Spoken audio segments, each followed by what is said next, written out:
Fellow Kenyans, first I would like to give glory to God.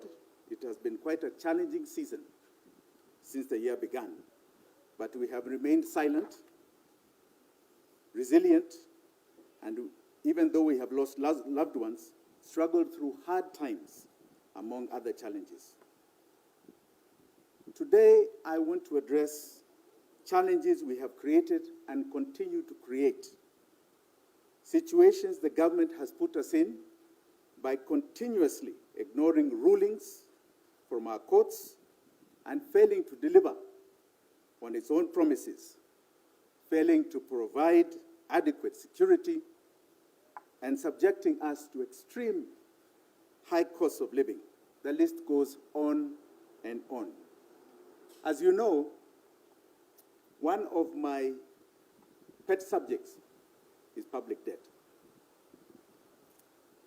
And in this regard, on the 27th of February, the National Treasury submitted a report to Parliament indicating that Kenya had borrowed 223 billion shillings between September to January. This, at the time, was about 62 million shillings per hour. In just February alone, when you saw the shenanigans with the Eurobond,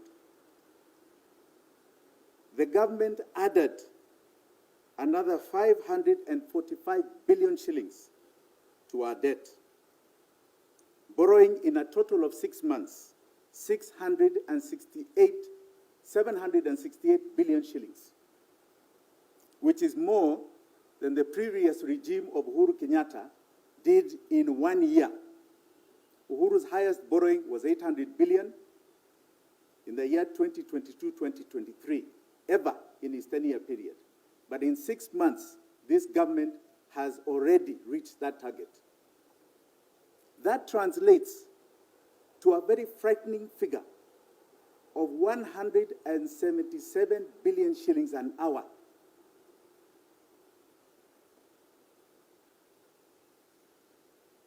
For your information, Parliament only approved in the budget, this budget of Kenya Kwanza, a total of only 341 billion shillings for borrowing. Any extra amount above 341 is purely illegal because it does not finance anything in our budget.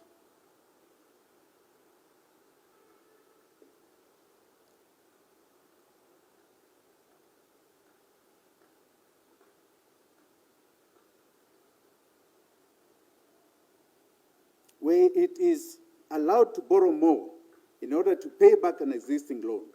Where is it, rather, that the government is allowed to borrow to pay existing loans? Where in the budget can we find the infrastructure bond? You saw them borrowing domestically 240 billion shillings for infrastructure, so-called an infrastructure bond domestically. Where is it in the budget? It does not exist. We have now become a debt-driven economy, completely debt-driven.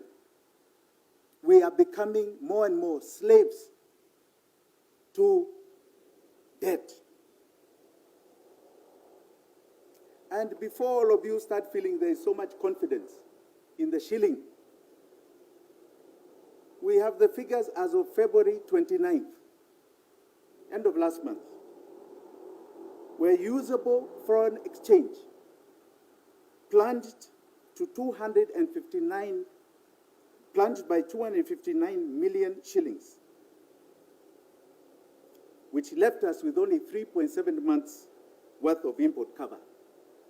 This tells you we are short of our 4 months, but it tells you Kenyans are mopping up a lot of dollars. They still do not have confidence in the shilling. This is a very sad state of affairs as Kenyans continue to suffer. And as they suffer, the conversation has shifted from our issues to issues about power, politics, positions, jobs. Last week, all of you in the media went to focus on the AU. AU, we have issues here in Kenya. A few weeks ago, my very good friend, Raila Amolo Odinga, expressed his desire for the AU chairmanship. And honestly, I believe he is the best man for the job. He will do this country proud and this continent proud. What I don't understand, however, is that since his declaration, the people's agenda, which we were made to believe is his coalition was championing, has been put on hold and he is now the focus.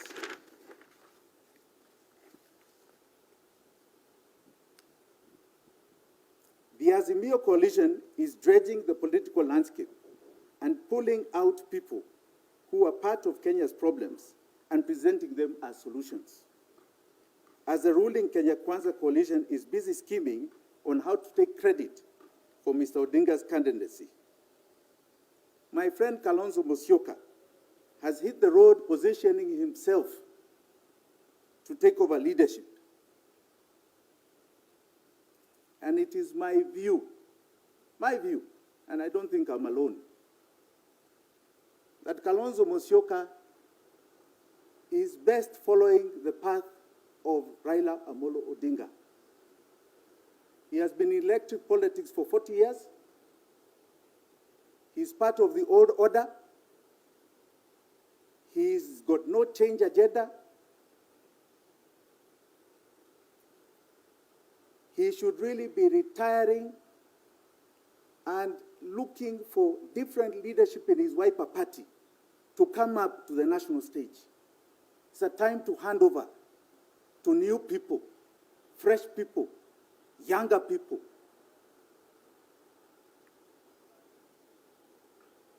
And just as this is all happening, people are focusing on positions. Kenyans are still struggling for a basic meal and school fees. The so-called bottom-up model has become a bottom-down model. In this day and time, we are losing our own people to banditry.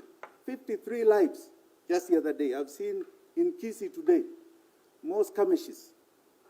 And yet, we have a president that is taking our police force to a war zone. That thing is not called peacekeeping. It is called war zone. We are going to fight a war. Police are not meant to fight wars. That is for the military. And I want to suggest to my good friend, William Ruto, since he doesn't seem to understand the danger you're putting our own people, our own police force in. I saw the Prime Minister of Haiti coming here the other day.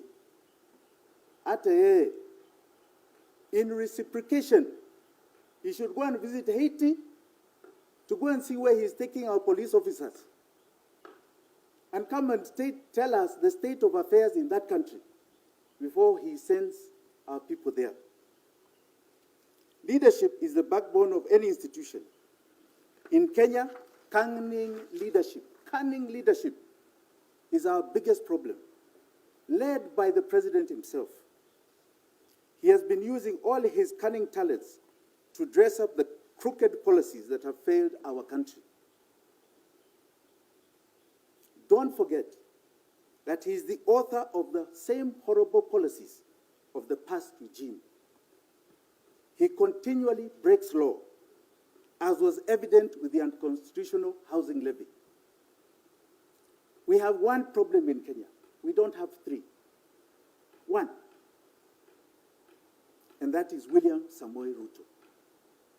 His status quo, his continuity, or worse, of the problems that have gotten us where we are, and he offers no hope or no change for Kenyans. Fellow Kenyans, I understand and share in your pain. We have got a lot of challenges in our great country, but equally, I want you to have confidence in who we are as a people. We have come out of tremendous problems in our past, tremendous challenges, and even this, we shall overcome. We are optimistic people.